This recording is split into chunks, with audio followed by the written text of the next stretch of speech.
The movie opens with Abby Johnson, Ashley Bratcher, and her husband being woken up by their young daughter. They play and have breakfast together until Abby leaves Ina for work.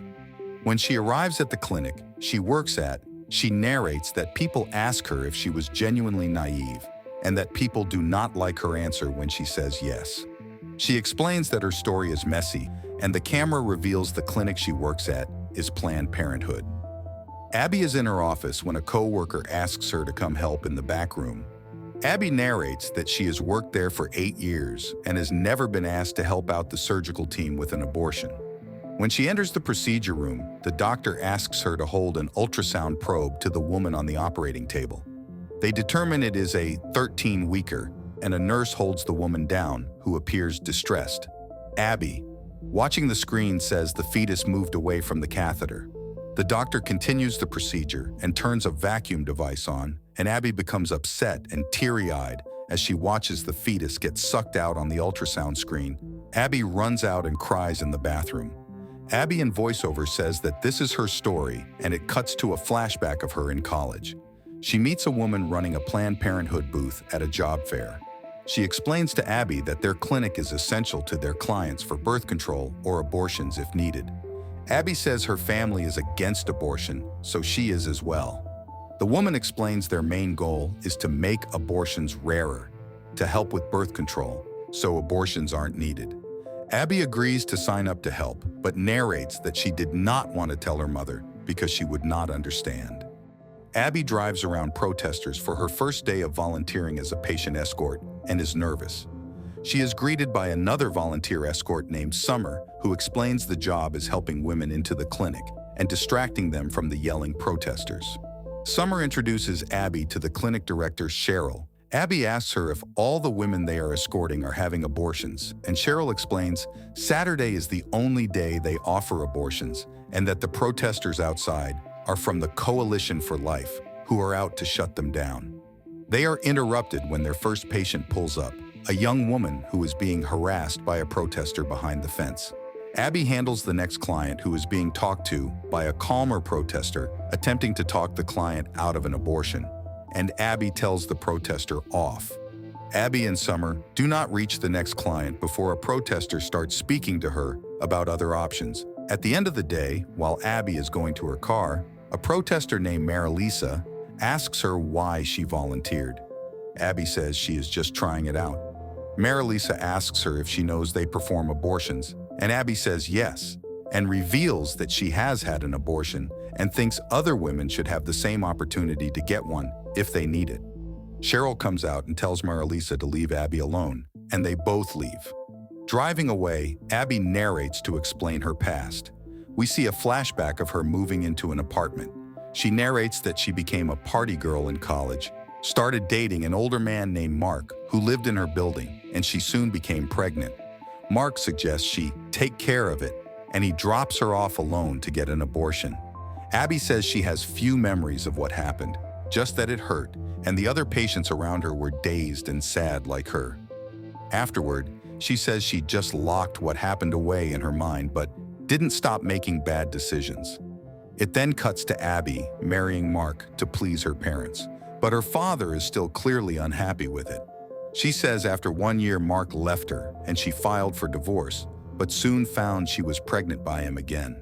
Abby is given the abortion pill as she was not as far along as the first time.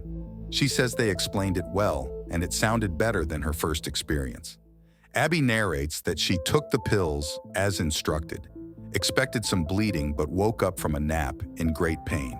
She stumbles into her bathroom bleeding and vomiting, and she watches bloody chunks fall from her in the shower. She calls the clinic the next day, who tell her it all sounds reasonable. In more voiceover, she says she continued to bleed for 8 weeks. After some time passes, Abby returns to the clinic as a volunteer again, and Cheryl tells her they would like her to be the new college recruiter, which she accepts. After Abby graduates from college, she starts her full career at the clinic, but in voiceover explains this upset her family. It cuts to her arguing during a meal with her family and boyfriend about when life begins for a fetus. When she helps her mother in the kitchen, she tries to explain they prevent cancer at her work, but her mother tells her she will always believe life begins at conception. Abby's father asks her boyfriend if he is okay with her career and still wants to marry her, and it cuts to them getting married. Starting her new potion is a counselor at the clinic. She stops to say hi to Marilisa behind the fence. It appears they have become friends. Abby narrates that about this time in their lives, she and her husband decided to commit to a church together, but that she felt alienated as she hears a sermon against abortion. Back at work, Cheryl tells Abby she has a new opportunity for her with their POC room. And Abby is excited until her coworker jokes that POC doesn't stand for products of conception, but actually pieces of children. Abby narrates that the POC room is where they reconstruct the tissue removed during abortions into petri dishes. Cheryl takes her in the room and shows her a fetus. Abby is interested at how it looks, and Cheryl says everyone else who has come in the room and seen this cries. But since Abby didn't, she knows she is a suitable replacement for her. When she leaves for a corporate promotion, Abby accepts. At home with her husband in bed, he asks her if she is sure she's not pregnant. She says no, but looks unsure and takes a test at work the next day. She discovers she is pregnant, and Cheryl offers and encourages her not to continue the pregnancy, but Abby declines. She tells her mother she is pregnant and her parents are thrilled. And a man comes in the clinic with his daughter for an abortion. When Abby and the daughter are alone, she tells Abby her father is making her have this abortion, but she is scared, Abby assures her. It'd be okay. Later, Abby finds the girl bleeding in the recovery room and rushes her into surgery from having complications and blood loss. Abby wants to call an ambulance, but Cheryl refuses and says it will make the protesters worse and that the girl will be okay. Cheryl makes Abby assure the father everything is fine, as he is worried in the waiting room. The girl is eventually okay enough to go home, and her father thanks Abby, who is still upset. On her way out, she runs into Marilisa again, who is also pregnant. Abby narrates about how the protesters start a 40 Days for Life prayer-a-thon outside, which angers Cheryl, but Abby is not there because she has gone into labor. She explains she gave birth and they named their baby girl Grace. While at home with the baby, Abby's mother tells her she is concerned that Abby is going back to work and not staying home with the baby. Abby says she can't miss the big opportunity of taking over the clinic, which upsets her mother further.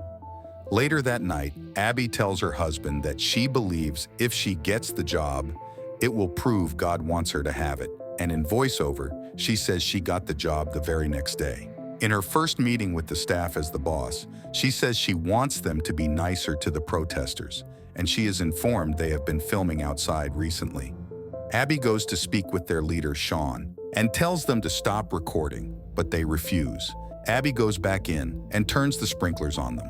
One day, a patient comes in and is being yelled at by a woman with the protesters. Abby helps escort her into the building, and the patient reveals the woman yelling at her is her mother and doesn't want her to go through with her abortion, but she is unfazed. It cuts to 4 years later, and Abby talks about Hurricane Ike affecting their patients. Calling from corporate, Cheryl tells her to shut the clinic down because having the patients trying to get to them in the storm could be a liability. Abby persuades her to give the patients a chance to come in before Saturday, and they will cover everyone, which they can pull off. When Abby gets home that night, her daughter notices that she has blood on her shoes, which upsets her husband. It cuts to Cheryl giving Abby the Planned Parenthood Award for Employee of the Year at a corporate meeting. She also reveals that they are breaking ground on the new state-of-the-art facility, which will allow them to perform abortions up to 24 weeks. She says that to cover the costs for this, all facilities should expand chemically induced abortions to every day of the week, not just Saturday, and encourage more abortions. Abby stands up in the middle of the meeting, upset, saying she thought that they were supposed to be trying to reduce them. Cheryl is visibly angered but ignores Abby and continues the meeting. After the meeting, she confronts Abby and accuses her of being ungrateful for everything she's done for her. She compares their business to fast food and says they make the most money from abortion. Abby appears shocked. Later that night, Abby rants to her husband about what happened. They get into an argument, and he tells her he believes that she is killing babies, and working there has compromised her values. The next day, they go on a lunch date, but are interrupted when the TV at the restaurant shows on the news that an abortion doctor was shot in a church. On the car ride home, her husband is scared for their family, so they go to stay at her parents' house. The next day, Abby goes to a corporate HR meeting, and they formally reprimand her for speaking against Cheryl, which makes Abby angry. It cuts to the next day, which is the day the film opened on. A waste removal truck driver transporting a blue barrel from behind the clinic is stopped by Marilisa and Sean. They ask the man if what's in there is what they think it is. He says yes, and they ask to pray over it, which he agrees to. We then see the events from the beginning of the movie again, with Abby helping in the procedure room, intercut with the couple praying over the barrel from behind the fence. Now in present time, picking up after Abby cries in the bathroom, she goes to see Marilisa and Sean at the coalition and says she wants out. She cries and tells them what she saw in the operating room and decides she's going to resign. She goes home and tells her husband, and they embrace. The next day, at the clinic, Abby cleans out her office and sends her resignation letter.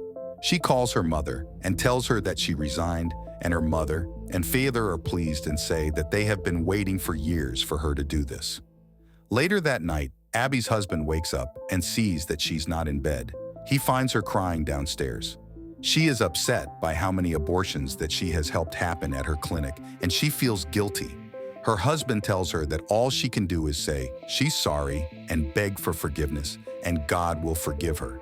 A few days later, Abby goes to help the coalition and join them behind the fence, protesting in front of the clinic.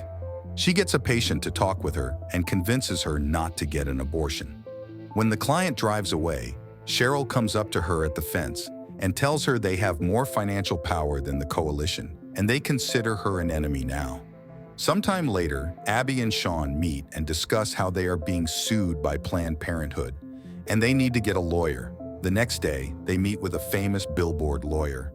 He explains to them that Planned Parenthood is suing on the grounds that they and their patients could face irreparable harm from the confidential information Abby has stolen and disclosed to the coalition. He asks her questions about her taking information and/or disclosing that information to the coalition, and she says she never did. He asks if there is anything she hasn't told them, and she admits she pulled her own patient file because she wanted to see the ultrasound of the fetus she aborted.